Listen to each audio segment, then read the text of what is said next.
Hello, Emily. Hi, Kate Richburg. How the heck are you? We as soon as the intro song kind of drops, we get It into the feels mood. it feels a little new wavy, like Flock of Seagulls or Oh yeah, right. synth pop from the 80s. Totally synth pop at the club when I was dancing up on the blocks. When I was sneaking into clubs I shouldn't have been in, That's right. right? With the lick your hand, get the hand stamp on, go back in. I never did that. Not at all. Not at all. No, never, So never drove to San Francisco in my car from Santa Rosa and, no, stayed out no, all night and drove home. no. My parents Yeah. never knew any of that shit. Evening starts at 10. Oh, it's 10 o'clock. We're just going out. Yeah, those were the days. Oh my gosh. It is great to see everybody here. Ellen is filling in for Janice. So Ellen's doing the moderating today. So Thank thank you, you so much. Ellen. We appreciate it. Glad We to have you so here. do. Janice will be back next week. But she's having a great time. She sent me an email and she said, I miss you, but I don't miss you. Is that bad? I'm having such a good time. And I'm like, it's not bad at all. I love it. I love it. So it's great. So everyone's here saying hello and jumping in, and it's great to have everyone here around the bead table. I'm just looking through. I We've forgot got to bring my iPad up again, so I'm blind. You guys are well, just gonna tell me what's going on out there. I've got you. I got Hi, you. everybody. Here's Rachel. Rachel from across the pond. Hi, We've got Rachel. We've got Cece from our friends to the north, our dear Canadian friends to the I love north. Vancouver. I miss it. I need to come back. It's been many years now, but I need to come back. It's so beautiful Yes, up there. so beautiful. Our dear I was beloved just neighbors. I was just looking at. I went to with a friend a couple of times to an event called Art Fest that used to Yes, Art happen Fest. in Port Townsend, Washington, and just on that very little tip of the peninsula, and then out to the ocean. And it was such a beautiful scene, and I was trying to find a maybe a rendezvous for my family, kind of to go do something together. And I looked at Port Townsend, looking at Port Townsend again. It's a little bit like a little New England town on the West Coast. It is. It's so And great. there's a they have a wooden boat festival there every year, and it's really beautiful. The place where Art Fest was Fort Worden, which is where Officer and a Gentleman was filmed, which is Oh, right. with that big long green sweep with the white buildings on either side. And we stayed in those buildings. It was really cool. I mean, it was very I'm still friends actually with the girls, the family of this three sisters that we went to. The first time, three sisters, two sisters and their mom, three sisters. No, gosh, I can't remember now, but I was still friends with them on Facebook, and I've watched their kids grow up, and it was really fun. But it was such a beautiful spot out there. I dying to go back. So sorry, Yeah. Vancouver made me think of that. Yeah, maybe. I know. I'm ready. I'm ready to do a little traveling. Yeah. Well, Emily and I, as we like to do, we like to chat a lot before we get on the show and while everybody's jumping on.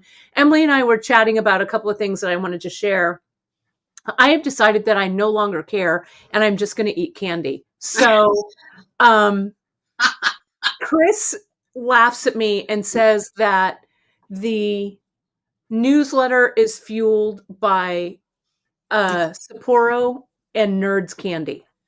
Wait till you try those Karchers. You And will he's not you will wrong. give up all the others. I promise you. I had to stop ordering them because they were too good, and I was, I'm telling oh you. my god, I would get a little bowl of them, and So I've got these little Nerds clusters. yeah. It's terrible. I don't need to be eating them at all. But I'm like, you know what? I no longer care. Wait till So you try the Karchers. Order the Karchers. I got to tell you, yeah, those fruit ones, I'm going to try them. they're amazing. So if there's a mistake in the newsletter or if something's not linked, it's either due to my A, sugar high, or B, my Alcohol. 5 o'clock beer. I Well, can't. and we could put those on the Amazon storefront too, because you know They're just no. I saw this candy review somewhere along the line across the feed, something, and I went down a rabbit hole looking for these last year, and finally they popped up on Amazon, and I ordered them once, and I was like, oh God, these are the best. And then I realized that I went through them in like no time at all. Yeah. Oh gosh, Renee's saying she loves the nerd clusters. Renee, this is an homage to your dear mama. You two were the ones who introduced me to these. So cheers to Chris. I can't find runts anymore. Bless her. Runts used to be one of my fave candies, and I can't find them anymore anywhere. Oh, I don't know if I looked on Amazon or not, but we used to go to the movies in Emeryville, and there was a movie theater that had one of those candy by the pound booths, and so I would get the runts, and the taste of the fake banana is like right, runts have like the shape of the fruit, kind of, right? Bananas, cherries, oranges, limes, nice, blueberries. I don't think there's lemon. There might be lemon. Yeah, tastes like fake banana, and it's perfect. I am mixing those nerds clusters and my third cup of morning coffee. So I don't know. I'm really follow me for more health tips, everybody. I'll tell you. Sharon saying she loves Jordan almonds. Sharon, Jordan almonds run deep in my family because it's a Sicilian thing. It really is an Italian wedding thing, I'll tell you. So yeah, we love Jordan almonds in my family. Oh, I love it. Sakaya, I knew that you were my sister from another mister as well. Opening her new gummies now. I love it. Liz is saying, you must be really healthy. My cardiologist actually yelled at me and told me to lose weight, the nerve. But you did lose 20 pounds, so that's awesome. I just went to my doctor yesterday. And so checked out, did my yearly. Everything's good. So I guess everything in moderation, right? I just had like 6 nerds clusters, and I have a new doctor coming now because my other doctor retired. I didn't really like her that much anyway, so I'm kind of okay. But I haven't met my new one yet in person, so that's coming up maybe next month. One thing at a time. Yeah, one thing at a time. But it's that was enough. That was huge. I'll tell you. But my doctor, she was really great. This is also a new doctor for me. And, and I know, let's talk some real stuff and then we'll get to bead embroidery. But, it's Friday. I'm hyper on coffee and nerds. It's hard though, making those doctor's appointments sometimes and going and getting your health checked out and stuff like that. It can be really scary. It's scary for me for sure. But, Janice is always so good about getting things checked out and, being really an advocate for own health. So I'm really trying to do it. So I got my eyes checked. I'm getting my mammogram. I'm scheduled for that in a couple of weeks, and my doctor's appointments went great. So, we're healthy. I'm healthy. I'm good. I'm going to be around teaching you how to bead, hopefully for many, many more years. So yeah. So just, do your best. Do what you can do. No, it's so true. And, part of it is the scheduling and the kind of gearing yourself up to go and everything. And it's real. It's sort of like taxes. Once you get it all together and dealt with, it's not that big a deal. No, that's right. Gearing yourself up for it is always a little bit. Takes me a minute. So that's right. Yes, taxes are next on my clove gum. Oh, yeah, I love clove gum for sure. We loved Karen K. We loved almond roca in my house as well. My granddad loved almond roca. Loved it so much. And Kim Golias, of course, is being virtuous. She's snacking on dried pears, but really fresh gummy bears. Yeah. Also my sister's boyfriend, his wife, who's passed, her family's from Germany, and he just had to go to Germany for a funeral. And he takes them See's candy to Germany. Yes. They all love it better than anything that they can get there. And I was shocked. I was absolutely floored. Way, Seas is a worldwide love, I'll tell way you. better, way better. So, and I too adore C's chocolates. I think we're so lucky to have really good chocolate. We And are. That's a core childhood memory for me for sure. yeah, Um, and yes, and so I'm counteracting it I'm gonna drink some water. by my water. Let's see. Look at there we are with our tumblers. Love. I feel this. Gotta hydrate, friends. If you're gonna eat those nerds gummies, at least hydrate it through, right? All right. Well, Emily, I Kate, know that everyone is as excited as I am to see part two of this cuff. You really you know, inspired me. I was so excited to do this, and never done one of these before, and the list is long, of course, of things I haven't yet done and I want to do and I will do before, I'm all done.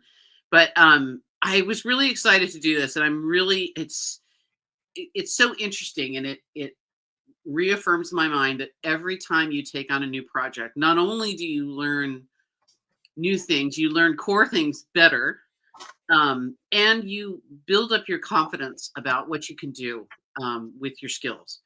I was thinking quite a bit about this, and I've been recently emailing with one of our members regarding bead crochet, and lots of questions that she had. And it's totally fine. You're welcome to email me anytime.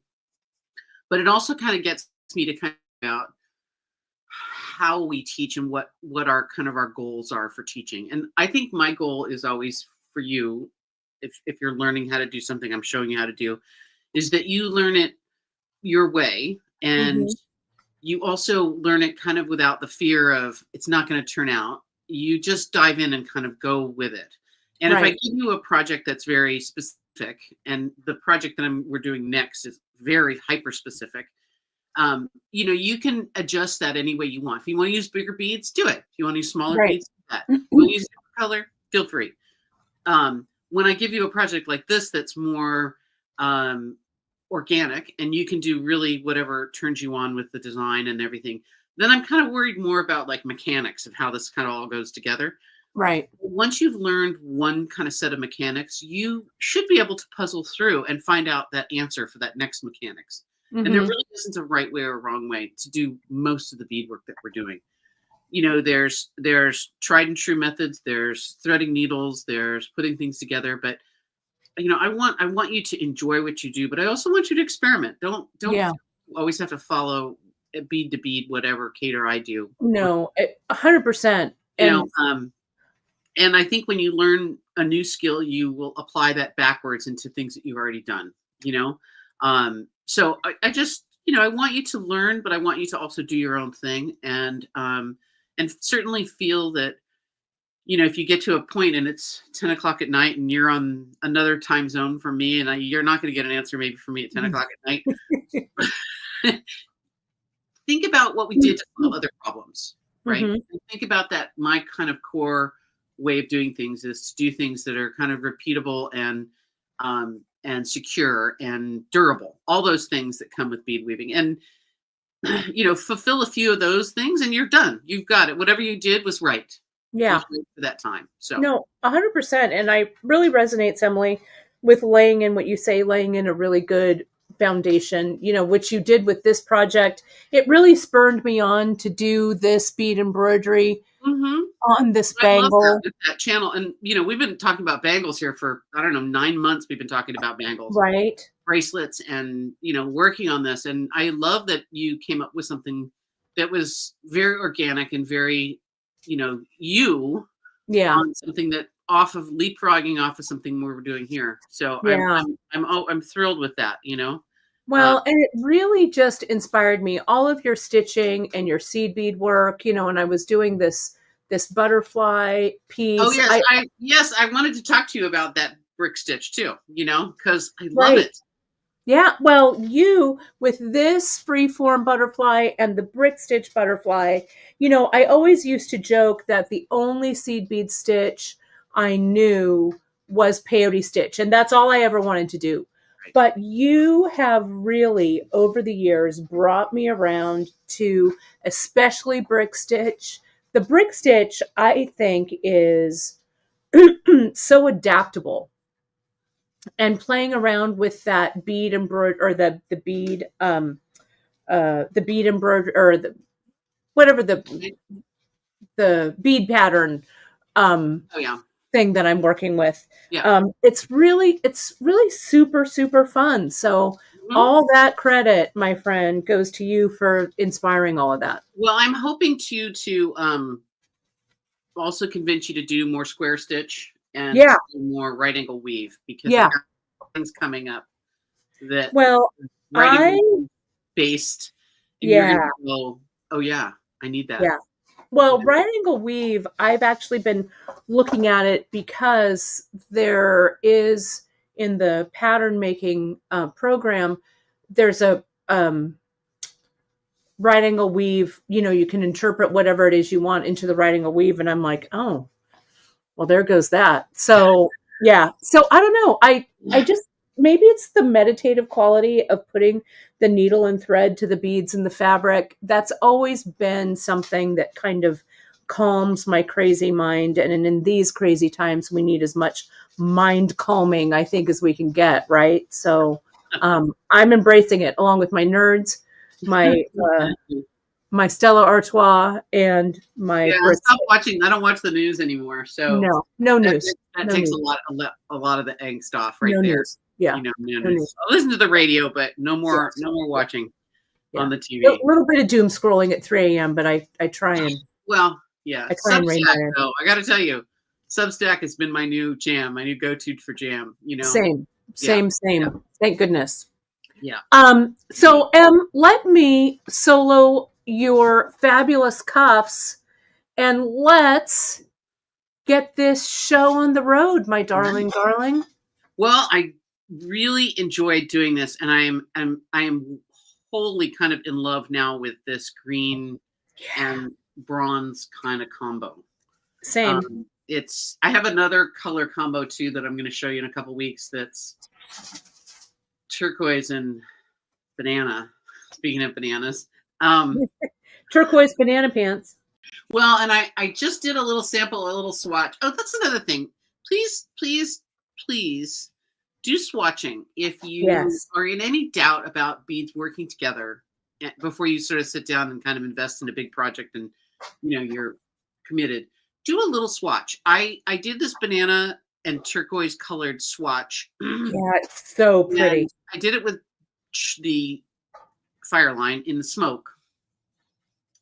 And I realized that I think what I love about it is that it's got this little bit of smoke showing in between the beads. Hmm. It's in square stitch, so it looks like looming, which also tends to show a little bit of thread. But I'm about to go back and do the same stitch with exactly the same beads, but with white thread for a contrast. I Hmm. want to see what the difference is when it's side by side. And I kind of think I know that I'm going to like the smoke better, but I'm driven to do it with some white thread as well. So Well, that project that you are doing with Square Stitch, you folks are just going to die. It's so good. well, wait till I show you the inspiration from it too, where I got the idea, Oh God, I because just love it it was so part of it was Kate doing something with her strap leather, and then I stumbled across something on Pinterest, and I went, I can do that, but with beads. And just you wait, Henry Higgins, what I'm going to show you is just love. you wait. I love it. Just you wait. So I finished the beadwork on my ultra suede and glued it with some E6000 to my bangle and trimmed off a little bit of stuff at the end because I had a little. And so, would you refresh our memory just on the back? And folks, you can watch part 1 of this. I've linked it on the Yep, project. We'll link this one as well. yep, The last time you beaded on the ultra suede, you had that paper backing, and yep, that paper backing is still there, right? yep, yep. It stays there. It doesn't really have any purpose anymore, but it's just going Mhm. to stay there. I'm not going to try and pull it off. And Emily, just real quick, the cabochon in the center, that's the button. I've listed it on the homepage and it's on the project page as well. I've forgotten Everything what the name for of this one is. Victorian something. the Victorian. I have to look. Um, It is. Sorry, I have not a brain for for names. No, and I put it right on the Really, homepage. has to be really It's the Tiffany flower in sea Tiffany green. flower, and I think the Tiffany is because of the blue color. But Yeah. Hmm. I used all of these. Everything in this one has all of the elements have lines in them. I hope Hmm. you can see that, almost like a fingerprint. Hmm. I'll bring it up there, but not let it go out of focus. Very out of focus. All the way down here. Huh? So, with all the lines that are in this, it gave Hmm. me a real jumping off point for this. Right. And I think when you want to interpret something, you can be very literal, but you don't have to be. I also like that this gave me some colors to work on. Hmm. And so I thought the bronze worked really well with this. And I will always add a metallic if I feel that something is a little too matte or a little bit too subdued. I feel like a metallic is the place to kind of va-va-voom that up a little bit. Yeah, And and it I'm gives kind it of in a love little with, extra spark for sure. yeah, I'm kind of in love with the Duracoat galvanized seafoam, and then the Duracoat galvanized. There's another blue one, and it's called Poseidon, I think. Yeah, Um, those are all kind of of those close. galvanized are so good. The seafoam is a little greener. The Poseidon is a little bit more midnight blue, but they're super Hmm. close, and both of them are going to be in my rotation now for kind of forever, I think, because Hmm. they're such good colors, and I'm super happy with them. And so Ruth is asking, those are just our ultra suede strips, Ruth, that we Yes, got specifically for these projects. We've got them in a lot of different colors. I've been using them in my bead embroidery as well. So you'll find them all linked on beadshop.com on the project. And this project cuff, it's called Ada, and it's under bead embroidery. It's on the homepage right now, too. and I think I ended up with a piece about this big. Here's the cutoff chunk. Oh, So about 1.5 inches extra, right? Not too much. So right. I used my E6000 to glue on the back of my paper and then applied this to the cuff. And what I'm going to do next is trim off the extra. Okay. And there's a couple things that are going to happen here. And one of the things that's not going to happen is my beads are not going to come loose. And the reason is that when I applied that glue, I made sure to go outside of the edges a little bit and catch the threads. So the glue is going to hold the threads there. I don't have to worry about cutting and having anything come apart. I'm going to cut pretty close to the beadwork, and that's going to be kind of my first cut line. I may have to come back in here and cut again, but I'm going to start with that. And this is maybe the scariest part of this whole thing is like, I'm going to cut off the extra. Right. Oh, It's it's time. It's okay. time. Okay. You know, I Right. can kind of feel the cuff underneath here, and I got my fingers right up in there. So one of the things that's really nice about E6000, and this is kind of what happens with all glues, is glues either get hard or they stay soft. So E6000 is one of these ones that stays a little softer, which I really love. And I love it because I can still pierce through it with my needle. Right. Right? It's still pliable, right? Still a little pliable. And this is just my first cut. I want to keep this fairly straight. I don't want to have it be kind of wandering all over the place. And you can do it from the outside or the inside. I feel like the outside is a little more important to me. So Hmm. I'm going to do it kind of from the outside. And I tend to let my E6000 dry overnight. And I am blessed to have a spare bedroom. So I stick it in there and let it dry in there. But in times gone by, I would actually put it on my balcony outside to let Right. it Because it's a dry. little stinky. Because it's a tad stinky. Okay. And so I want to make sure that I don't kind of gas myself out too much. So what you're going to see here is that it's not beaded all the way up to the very closest edge yet. So I'm going to actually come back in here and do a tiny bit more beading before this is done. Mm. This thread right here is just my basting thread that kept my That kept everything together. layers kind of together. So Mhm. it's not important. And it may have gotten glued down in the backside to some extent, but I'm not going to really worry about it at this point. It's going to all get covered up. I'm going to do one more trim. And I find that just doing this kind of slowly and a little bit more mindfully, but staying kind of straight. Now, I stayed straight because this cuff is metal and underneath it, it's straight. And I felt like that was kind of my guide. The other That's a shape good way. cuff we have is the tapered cuff, which is the one I have on, and I'll take it off and show you in a minute. So if you feel like you want a little bit more canvas, the tapered cuff is a little wider, and then it narrows down to the narrow edge, Mm-hmm. right? But I want to get this trimmed up pretty nicely. And I have found that doing this kind of a little bit slower gives me a little bit better finish. And it, Yeah, a little more control over what you're a little doing. more control. And I can see what I'm doing a little bit better, Mm-hmm. right?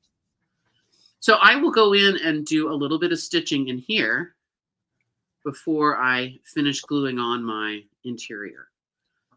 But I'm gonna kind of get it started for you today. So I will have a little more of a project to work on, but we'll get nearly done today. And I'm just using a little embroidery scissor to kind of come around, give everybody a little bit of a close shave here. Yeah, that looks really nice. And you will also, this is just the top layer. If you sneak and you look over to Right. the right and you can see Emily's other cuff, she's going to be lining the interior as well. So Oh my all of gosh, that's what makes this whole thing so stinking pretty is that the yeah, interior it's is really nice. yeah, and that's like a freebie. Look, this one I did with a contrasting color. Yeah, that I love that one, Em. That's Right. just gorgeous. This was my homage to Ukraine. Love it. Their flag, which is gold and blue, which I think is beautiful. And I have a fair number of Ukrainian neighbors in my neighborhood, where I walk my dog and I see their flags out, and I say, "We're with you," Yep. you know. So the next little step here could be two things. So I could go in and do my stitching, right? All the little fill-ins that I want to have. And now I know exactly how much more of a layer I need, how much more surface I want to cover. But I can also go in and glue this down. Mm. So what's kind of nice about the E6000 is that, again, it's a little bit forgiving, and we have the opportunity to take off some of this. Not all I need, probably, but little chunks. It's a little floppy. We can still stitch through or stitch through the layers, okay? So I like to get this glued in place. And again, I would let it dry overnight before I really started to work on this. But I'm going to kind of get it going here and then show you how to do that stitch along the edge. And I'm going to use my little moon face sample as my other little sample here today, okay? Gotcha. So you want to have your glue, you want to do your gluing on something, right? So Kate's idea of using, what are we going to use all of these extra Ziploc bags for is right on there. Yeah, it's gluing. It's gluing. So E6000 remains flexible when dry or even when cold. So you can use this for outdoor stuff. You can use it in the yard. You know, if you want a mosaic flower pots, you can use it there too. And I'm going to go ahead and squeege out that E6000.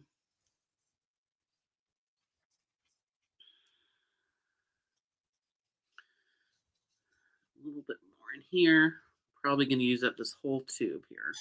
And we sell them in those small tubes specifically because I used E6000 for years in like the costume shop and stuff, and I never finished a big tube of E6000 before it kind of went bad, right? Right. So, It's so frustrating. yeah, Ah! the little tubes I think are so handy, inexpensive. You can grab several of the little tubes and just keep them in your stash. And Oh, if it's they're so much not, nicer. yeah, if they're not open, they'll be in good shape. They have a good shelf life. So when I did on the inside of the top layer where my bead embroidery is, I Mhm. didn't put the glue on the bangle. I put the glue on the paper. Mhm.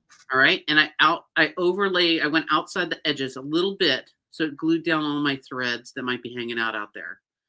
All right. So I didn't have to worry about Right, anything coming apart. right. So E6000 it's a miracle, this stuff. It is. It's really nice. Okay. I'm going to grab one more baggie right behind me. I have behind my table, I have 2 bags full of baggies. I have a big baggies and a small baggies. And so I can just reach back there and grab a bag to put that sticky toothpick in. I'm out of toothpicks almost. I need to buy a whole new pack. Right. Right. Just going to lay that ultra suede in and push it down all around. Okay. So I will speed this up just a little bit and sort of show you what I would normally do after this had dried one layer. But I'm not worrying about having glue coming out. I don't need to have a lot of excess. I just need to glue that inner liner in and have it be nice and smooth. And I'm just giving it good pressure all the way around so it makes good adhesion and is nice and tidy, right? Nice. Oh, doesn't that look nice inside? Yeah, really Really nice. clean. Ugh. And you could do a matching ultra suede or you could do a Mm. contrast. It all looks really, it's just a nice finish on the interior. Right? And then we come back around and we trim off the ultra suede we don't need here as well. And now we match the back, the interior, the lining to the exterior. Right? Now, even though I have glued this together, I can still continue to bead on it because the ultra suede will let me pass a needle and thread through. And I will do this with dried E6000. I won't try and do it with wet E6000. Getting glue on your thread is kind of a recipe for more trouble than it's worth. Let's put it that Mhm. way, right? More trouble than it's worth. And this is, it's stinky for sure. I'm okay with it, but if I'm gonna leave it to dry for some time, it's nice to have it in a different room, Mhm. or outside on your patio or your garage or, wherever you want to put it for the duration of the drying process. Now, Nikki just asked Sure. Emily about your scissors. You said that they were just little These are just embroidery embroidery scissors. scissors. Yeah, so just something Yeah, nice and sharp and fairly s small blade is a little smallish. easier, Yeah. I think. Yeah. Um, I think I've got my Kais over there too. They're out of my reach right at the moment, but Yeah, on our you Amazon store link, and we've got our Amazon store linked on our homepage at Bead Shop. I have several really good the scissors I like, Kai scissors, um, KAI. They're a great scissor. I use them a lot, and they come in a set of 3, which I find really handy. Mhm. But anything that's small and sharp will be just fine for you. Yeah. All right. Oh gosh, that's so nice to get all that excess all trimmed off and kind of looking pretty, right? So now I have a little bit of space in between here, and I can go back in and add more beading to kind of fill in these areas or not, as you like, as is your choice, one way or the Hmm. other. Your option. I don't want to bead off the edge. I want to leave that little edge just a little while because I'm going to do a picot edge to finish this off. And I did that on both of these bracelets. This is completely optional to have that picot edge. If you don't do a picoed edge and you want to just do simple small stitches there to join those two edges together, that's perfectly fine. The picot edge does make this wider, which it in my mind is not a bad thing. But you may not want that look there on the edge. We could also do a stitched kind of a rope appearance. So Mhm. it's in a little group stitched over the edge. That would be absolutely as well beautifully done. And you can see a little bit of stitching on the inside, but it's pretty small. I am using the gray KO thread, which to me is one of those threads that just doesn't, it just blends with everything. And so I'm not so worried about it matching. If I Mhm. use the lighter thread, I could certainly do that too. But I thought I would show you on this one, which I decided that I would actually leave as a little uh, pin or a little, I may end up putting a little loop on there. Yeah, it's really pretty with the moon button. Yeah, that moon button's always been a favorite of mine, Yeah, classic. right? So if I go ahead and come in here and trim, I'm going to start with a big trim to get it out of the square. And this was kind of a wasteful use of ultra suede, but I can still reuse these other portions. So I'm not Yeah. going to throw that away, right? It's going to hang out. And Emily, I'm stepping away for just a second. My electrician's here, so I just have to give him the. I will motor on my. All right. We will carry on without you. I'll be right back, but I'm going to mute myself so you don't hear me talking about plugs. No problem. Okay. So here's a little scrap that came off the bracelet, right? And it's going to be just enough to actually help me finish off this little piece. And I think I'm just going to trim both of them because this is kind of a small piece and I have easy control of it. A little smaller, nice and small compared to the bangle, the bracelet, which is a lot of work. I hope you guys enjoyed making that too. I loved every second of doing it for me. It was just such a pleasure. And, it's different when it's a project that is, for yourself. You can enjoy it in whatever speed or slowness that you might want to do that. You could go either way. It could go really fast or it could go kind of slow, right? And I'm not going to put any glue in this one quite yet. I'm just going to get it trimmed up a little bit. And then I will glue it after the fact. I'm going to not quite go all the way around with that picot edge. And so I will have a space where I can sneak a little glue into it later. I think this one's just going to be a kind of a little pendant. I had a question about making earrings this way. And I think this would make a lovely earring. If you look back at old other costume jewelry, designer costume jewelry, you would see earrings that are about that size in a kind of a button costume earring for earrings. And so I think it would be a great choice for that. A little cute little design. Definitely. I'm back. We're Well, all set. well, quick. It was quick. I think what you could also do if you were doing an earring, and you may have said something, we have the pad with post, the sterling silver pad with post. Yeah. And you could sandwich that pad in between, Yes, kind of like most you did with the definitely. cuff, but you just sandwich it in between the ultra suede, right? Yes, right in between. Right. So I'm not going to glue this yet, Kate. I'm Mm-hmm. going to do a little work around the edge. I'm going to leave it open so I can put some glue in there later. But this Great. is just going to be a little charm or a little pendant. Right. Maybe Right. That'll look great. I've been harping on purse charms, and I actually don't have any on my bag. But Oh, I don't know why. I could easily, whip up something. So you probably have something that you can pick up right now. and slap on there, probably. Slap it on there. Exactly. So I'm going to show you how to do the whip stitch edge, and I'm going to grab that, or I'm sorry, the picot edge, and I'm going to grab that beautiful Duracoat Seafoam.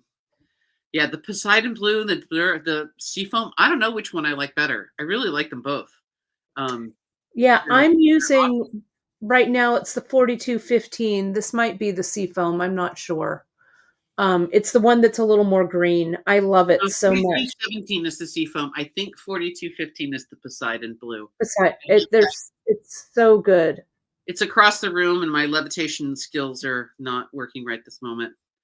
I get Um, you. so I'm going to do the picot edge here, and I'm going to start it with 3 beads. Okay, so I need to pick up 3, but from here on out, I will only pick up 2. And then on my very last stitch, I will just have 1. Okay. So this picot edge is super, super easy. And I think it's really a elegant finish in whatever you're doing. So I have my needle and thread. I knotted my thread, came through the front side of my ultra suede, picked up 3 beads, stitched through the back side, right? And then I'm going to come up through again that last bead, that bead number 3 here. And this does a couple of things. It turns the beadwork so that it's on the edge, and it kind of gives me the spot to add a couple more beads. I'm going to move over just about 2 beads width away. I don't want to be too far. I don't want to be too close.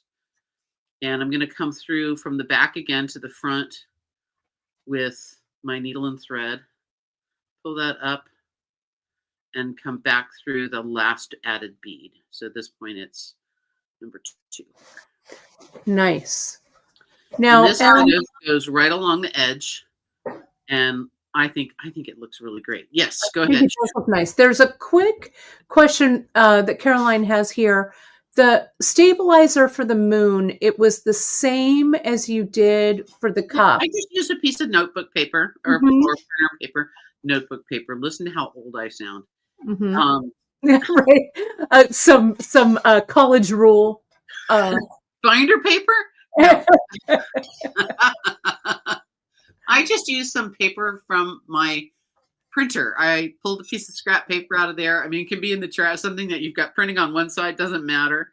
I find that the paper, it softens over time. So as you're working with it, it will begin to lose its kind of stiffness a little bit. But I think it's a good medium kind of stiffness in between versus a commercial stiffener like Pellon or horsehair. I did use horsehair for a while, and horsehair is not made out of horsehair anymore, but it's a woven interfacing that we would use in upholstery and in drapery making. So if you're making draperies for your living room windows, you might put horsehair along the bottom edge and along the top edge to give it stiffness. Yeah, it makes it like you also do it with fancy dresses on hems. Right. And they use frill, and there's a variety of different ones. Horsehair is what I call it generically, and there's a bunch of different ones that you can I have some in my sewing. I have a fancy skirt I'm making that's going to have horsehair in the hem because and that makes it stand out. Yeah, right? I have nothing better to do than make a fancy skirt. For you. Another couple of questions, Emily. The knot does settle in between the layers, right? When you put it in, you stitch in between, correct? So I just stitched in between the front to front layer that time with the knot, not both layers. Sorry if that was. And then Cindy Brooke is saying ultra suede over the printer paper. So that's right. Ultra suede printer paper is on the back. Yes. And if you watch last week's, you'll see how Emily basted the printer paper actually around the edge. That's what you saw her kind of trim away today. Yeah. So that's what it looked like before I took this guy out of it. Ultra suede, printer paper, and big clumsy basting stitches all around the outside. So all the basting stitches do is keep these 2 layers together and make it so that they don't go anywhere. Yeah. But it does provide a little stiffness. It also, and I don't know how much, I'd have to take a piece and take a try. Fabrics sometimes have a little bit of stretch to them. So ultra suede has a little bit on the diagonal, not very much horizontally or vertically. Well, a little bit there. So ultra suede is like felt. It's a non-woven material. It's a bunch of fibers all kind of entangled together. So not a woven fabric like you would see on a pair of jeans or a piece of cotton, and not a woven fabric like a knitwear. it doesn't have that kind of give, but it does have the ability to stretch a little bit, and so having that paper just gives me that stability, so that it doesn't stretch while I'm working on it. It doesn't deform, and nothing's getting pulled. Now, Kate, I know you like to do your bead embroidery on a hoop or on a stabilizer, and that's fine too. It's it's really all in what you want to do and how you feel comfortable. I love having things in my hand Yeah. and not having to have extra, appliances floating around. Although, Lord knows, I'm the daughter of another crafter, so I have 1 million daughter of two other crafters, 1 million pieces of unfinished woodworking or whatever in the garage and Right. my hands, and fabric that's 1 million years old because it was good Yeah. for Same. you know. That vintage fabric, which I love. Yep. Now, I like and I also like holding things in my hand. Like right now, I'm working on this brick stitch earring while you're Right. chatting, and I'm working through it. I like holding things in my hand. I found that when I was creating like that long strip for the Mm, bangle, yep. I kind of wanted to see the whole thing kind of laid out. It helps me kind of, I don't know, it helped just stabilize it for me. And I also kind of liked the pageantry isn't the right word, but I liked having like kind of a fancy thing to work on. You know what I mean? I do. I do. I having all the equipment is Yeah. also um, you know, Is nice, is it's fun. nice. There's no doubt. There's no doubt in my mind that Kate and I each need a 20 by 40-foot outbuilding, We do. We a do. library end. I dream about this all the time. I wanted to have like a library end and a kitchenette and a bathroom, Yes. and then multiple tables just to work on, and to be able to get up from one thing and walk away to another one. Exactly. That's kind of how Anyways, I have my studio, my metalsmithing studio set up like that.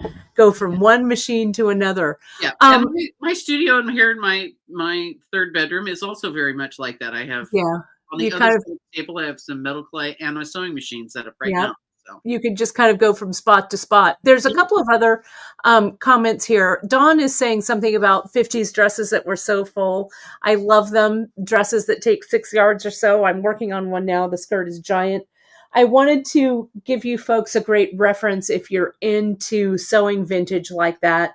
Charm Patterns by Gertie. Charm Patterns. She is fantastic, and she has a Patreon that I love, and she brings that kind of very um, couture kind of sewing. I've been following her for probably 15 years. She's amazing, but she does modern fit for that kind of 50s and 60s silhouette. She's amazing. Charm Patterns by Gertie. I love her.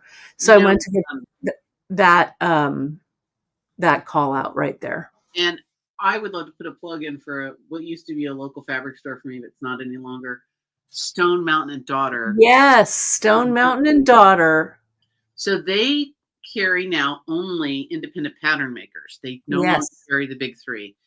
And I one of the things that's really easy for people to do on the internet is to look at the patterns, and they have a huge level of reenactment pattern, of old style, decades Mhm. style, and a bunch of other independent makers that just do amazing patterns.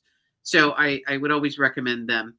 And if you get a chance to go to Berkeley, Stone Mountain and Daughter is really a treasure. I was actually at my local Joann's, which did not survive the purge, Yeah. and I was chatting, and as one does while you're waiting for fabric to be trimmed, and these ladies were visiting from out of town for some other event, and they're like, "What are other fabric stores?" And one of my neighbors runs a quilting store, so I was able to send them there. And I said, "Well, where else are you going?" They said, "Oh, we're heading down to the Bay Area." And I said, "Oh, hold on a minute."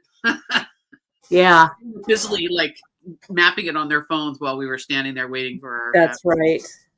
and I said, Yes. "Oh, we have to go to the mothership, to Yeah, Bryce." it's such a great store, and they're super helpful. The other one, we were actually talking about them on a broadcast a few weeks back, I think. My other big favorite in that same vein of Stone Mountain is Hart's Fabric, Harts, Hart's Yeah. Fabric in Santa Cruz, which I also love. Both of these are small independent fabric stores, both online, really fantastic. And Stone Um, Mountain is woman owned and yep, woman owned. second generation. Her dad started that fabric store, and you know, she has outlasted some other fabricators in that area. There was another one called Poppy that Yeah, was, oh, I remember Poppy Fabrics. yeah, a friend of mine worked for them as their graphic designer right out of college right after we graduated from art school, and Wow. they did mostly upholstery fabric, Yeah, deck fabric, but really a great store, yeah. right? So that um, Pico edging is marvelous in this design. I am, Yeah, it really is. And yeah, you could do like a larger picot like that up at the top and then like a smaller stitch down at the bottom if you wanted to kind of have it be like kind of a crown. I don't know. I'm always into crowns. I don't know why. you into crowns? How interesting! Yeah, what a surprise. I am. I am. I love the metalsmithing of crowns, and I just saw somebody online who was creating a modern tiara that converts to a necklace, Oh, and loved. I don't have any desire to wear a crown. I don't know that I really want to wear one. Yeah, I just love them as a I don't know, yeah. I as a piece, you know, or as a history thing. I don't know. I've always liked them. yeah, Really super fun. yeah. No, I love all the royal gems and things and the history of them and stuff. Yeah, I didn't bookmark that modern tiara this guy was Oh, making, but it was very lovely and very modern. It was a lovely piece. So so cool. yeah, Um, Cece's asking, or CB's asking, what kind of a hoop, like an embroidery hoop? Yeah, you can use an embroidery hoop. I use kind of like a needlepoint hoop. If you go back to the video that's linked on one of my Saturday stitch-ins, um, when I do that cuff, you can see how I actually use interfacing and I attach it. I attach the interfacing to the hoop and then I attach what I'm stitching onto that interfacing. I'm going to go a couple more stitches and then I'm going to stop for glue. Nice. This That really looks great, Emily, and it really worked up very quickly. yeah, yeah. No, the edging goes along. It's really the fastest part of this whole thing is doing the picot edging. Mm-hmm. But yes, this looks very sweet. And I can stitch a little loop on the back, and my stitching just looks nice and tidy on the back. So I'm Mm-hmm. not concerned about anybody being able to see that. That's fine. That's part of it. And Mm-hmm. it'd be a cute little pin, but I think it's going to end up being a little pendant. I think. Yeah, really pretty. I wish I could say I was into wearing brooches. I'm really not. I like them, but they're having a little comeback right this minute. They This is are.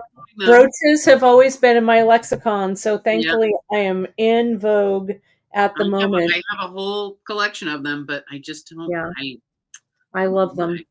Just not my thing to wear, I guess. Maybe it's the same thing like a crown. I don't know. Yeah. It No, I makes feel me more feel mystical fancy. about the crown for some reason. It's just not my jam. Yeah, And so, yeah, it's easy for me to made not. me feel fancy. I don't know. Maybe. I don't know. There's probably some. I was probably traumatized as a child by some Hans Christian Andersen fairy tale that I forgot. Right? Yeah, could be. Right? Yeah. Right? My mom used to read us the scary kind of fairy tales. Yeah. Grimm's and Hans Christian Andersen. Yikes. Yeah. You wouldn't get away with that these days. Kids would be calling child services to Right. get some relief. That's so funny. right? Yes. Just gonna get some E6000 in there. So So this, yeah, that's what you're putting in, right? yep, E6000. just a little E6000 in there to get that all stuck together, so I don't have to worry And so anything. let me ask you this, Emily. Why didn't you put the glue in first? You just didn't need it yet? I wanted to stitch on it a little bit, and Right. I was actually pleasantly surprised that everything held together enough, Mm-hmm. and I didn't want to wait. I Right. didn't want to Gotcha. stitch through wet glue, Gotcha. so Gotcha. so now I'd have to wait for this to dry before I Right. do more, right? Right. But give that a little bit of good pressure. I think it's important to make sure everything's stuck together. If you're going to use glue, Mm-hmm. so there's actually a lot of technical stuff you can learn about using glues, and one of them is something called starving the joint. So if you're gluing two flat things together and you put a glue in there and then you squeeze them so tightly that all the glue smooches out on the sides, you're kind of starving that joint, and that comes into play when you're gluing two flat things together that are non-porous. So we're gluing porous to porous here, right? We're gluing paper to fabric. So Mm-hmm. the nice part about it is that it is going to dry by the evaporation kind of coming out of the fabric. So that's good. When we're gluing to metal, porous to solid, we could actually probably squeeze out too much of that glue. So we want to make sure we give it some pressure, but we don't really want to like have all the glue come out and not All have the glue enough, leave. Right. Right. That makes sense. right? So just being a little bit mindful of what you're doing, I think is important. And E6000 is a good glue for gluing porous to porous. So two things that are going to soak up some glue. It's fine for gluing non-porous to porous, so fabric to metal, and it would be okay at gluing non-porous to non-porous, Mm-hmm. so like a tile to a flower pot. But if you're doing that tile to flower pot, I would consider using the E6000 a little bit more grout-ish.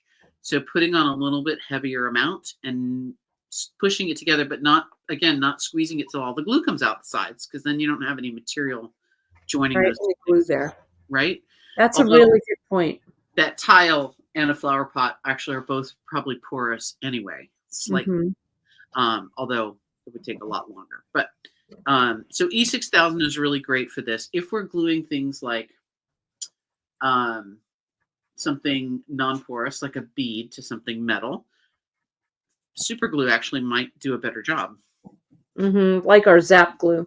Right, like our zap glue. And so they're not going to move around very much. And again, you can squeeze them together so hard that you squeeze out all the stuff. So you want to make sure that you give it some pressure so it's all connected, but not Mm-hmm. so much that you lose the glue. The glue gets squidged away, right?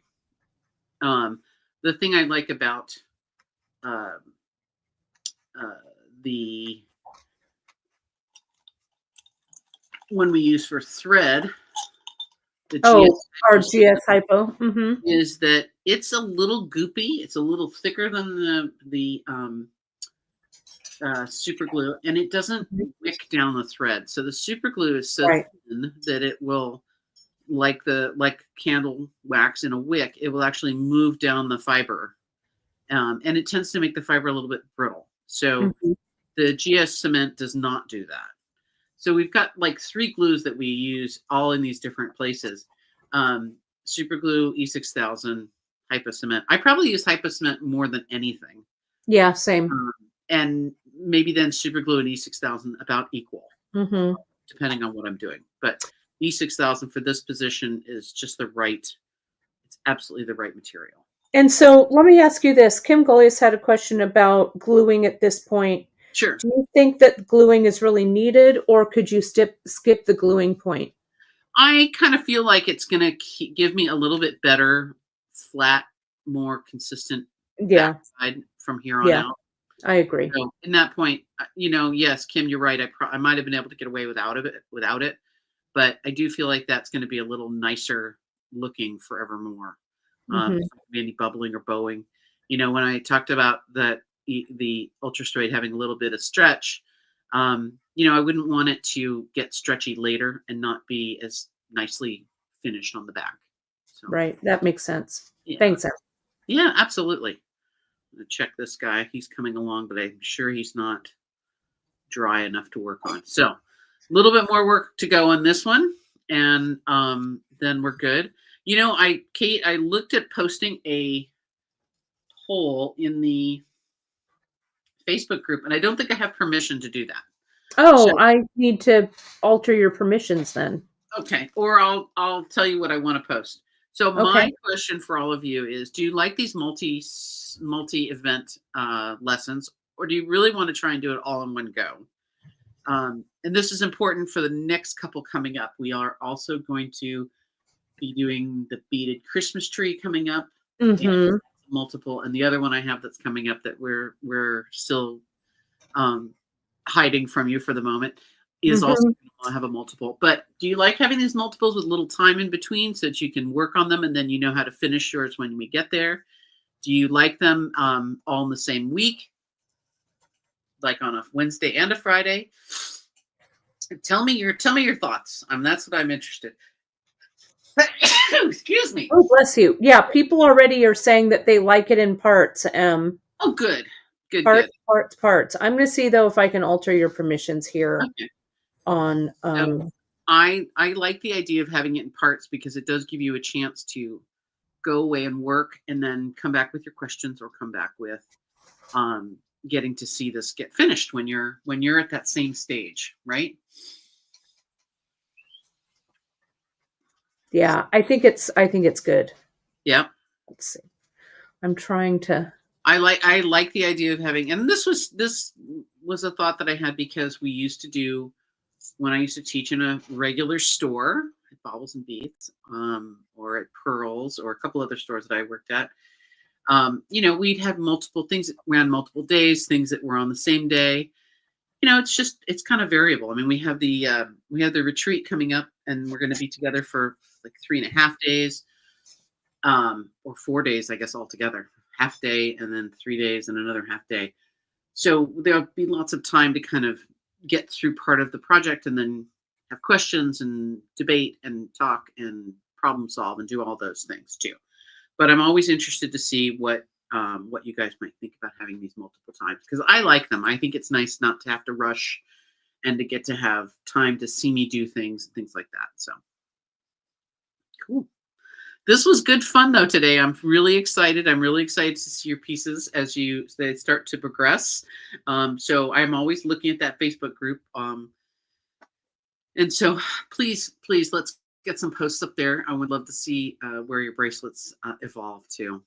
Yes, no, I agree, and I think I just updated your poll. Okay.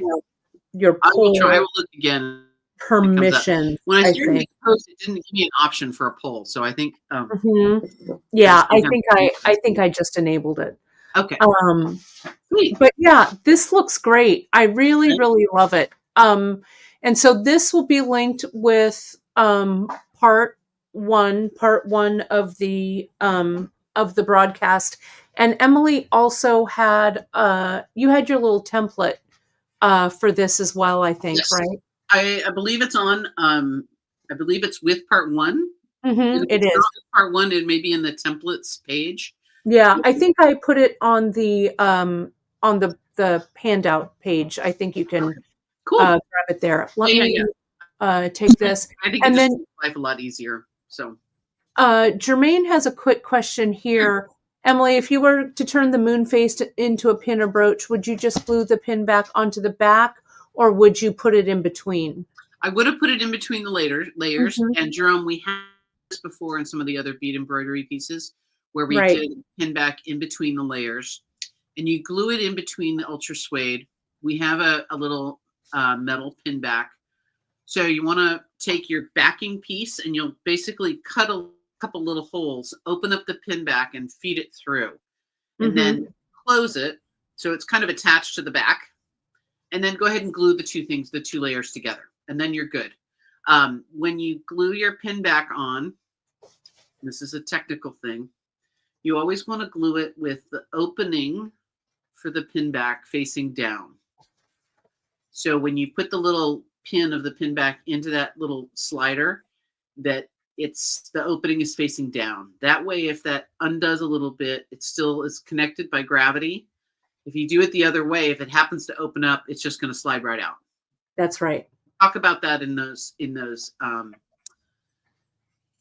classes, in those lives too, about how to do that. And it's quite simple, and it's very effective. I've been meaning to look into some of our suppliers and see if they have like a tie tack kind of connector. Yeah, it would be nice to have a little tie tack or a pin back that's a little fancier, but they're kind of hard to find. Well, and then there might be a magnetic one, because all the name tags these days that you wear, like when I was working, they give you your name tag and it's actually held on with a magnet. It makes so much more sense. You don't poke holes in things. It's so much easier to take it on and off. And, magnets it's amazing. I mean, they have them for purse closures. They're like a magnet that's in between two like stitchable pieces. That might work for brooches as well. We do carry just regular pin backs, Jermaine. They're just like a plain, simple pin back like I've used before on like the stitch in and stuff. So we do have a simple one. I don't know what happened to my punch needle. I thought I had a punch needle coaster out here on my work surface. Oh yeah, it had that. Remember when we did it with the they're right here. It had the magnet one, right? Yep. I think this is it right here. Oh, the magnet's fallen off. Perfect. Sorry, it was on my wall. Kate and I and our friend Tanya would go do these punch needle demonstration things. And that's Stitches, which is no more, but Stitches. Yeah, R.I.P.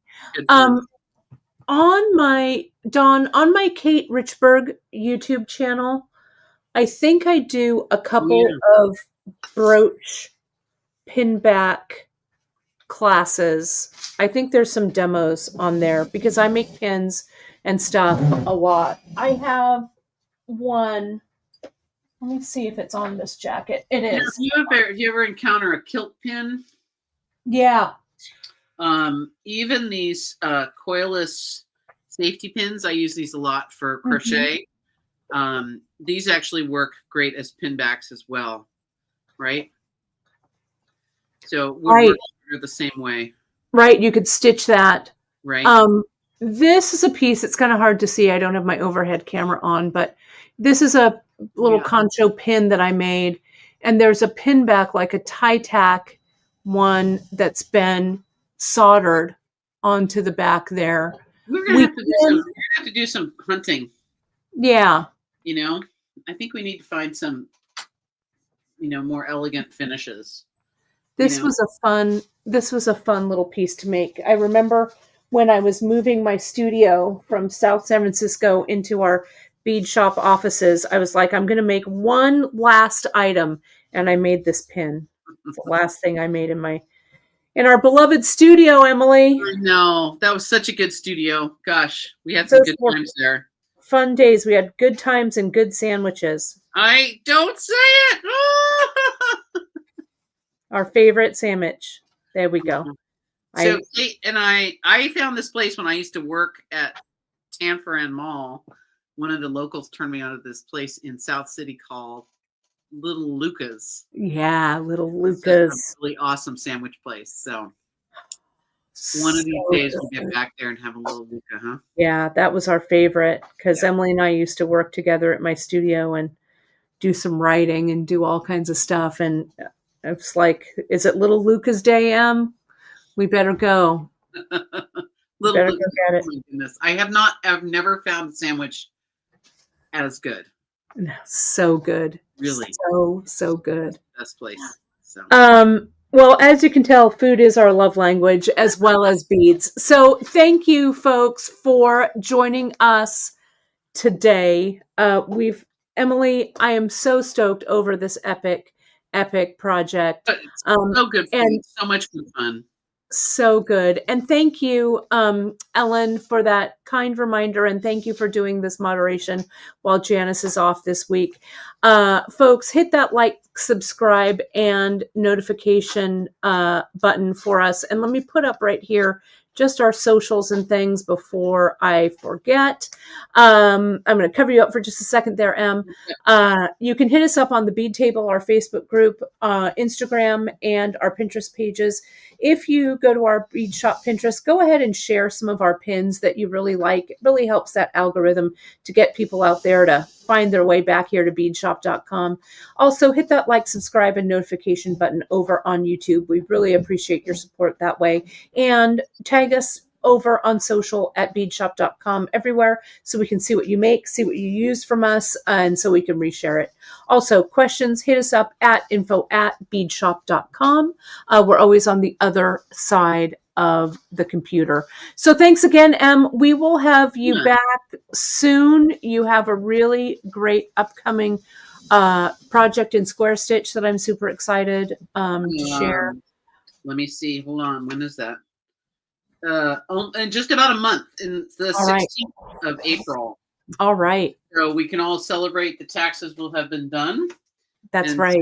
And so, yeah, it's a two-parter again. So bring your coffee and we will get to stitching. We're going to do square stitch, right angle weave, peyote stitch, brick stitch, and flat herringbone. It's going to be so good. Are you ready? So good. Yeah. So good. I can't wait. It's very cool. You're going to like it. I think you're going to like it. I can't wait. Karen K, thanks for asking. I am not going to do a Saturday stitch-in tomorrow because I've got my Fresno Fiber Arts Guild meeting, but I have prepared a very epic newsletter for you folks. Kind of based on a little bit what I did earlier and that piece that I was sharing of Janice's. I have a whole great class handout from Janice's that I'm sharing. So check your newsletters tomorrow, okay? Because you will, it'll be a fun one for you folks to read. And then I'll be back next weekend with another stitch-in. So thank you, Emily. Have a great creative weekend. Everybody stay healthy, stay happy, stay creative. And we really appreciate your support of our small business because, as always, without you folks there, we couldn't do what we love. So thank you again. Thank you, guys. All right, everybody. See you soon. Talk to y'all soon.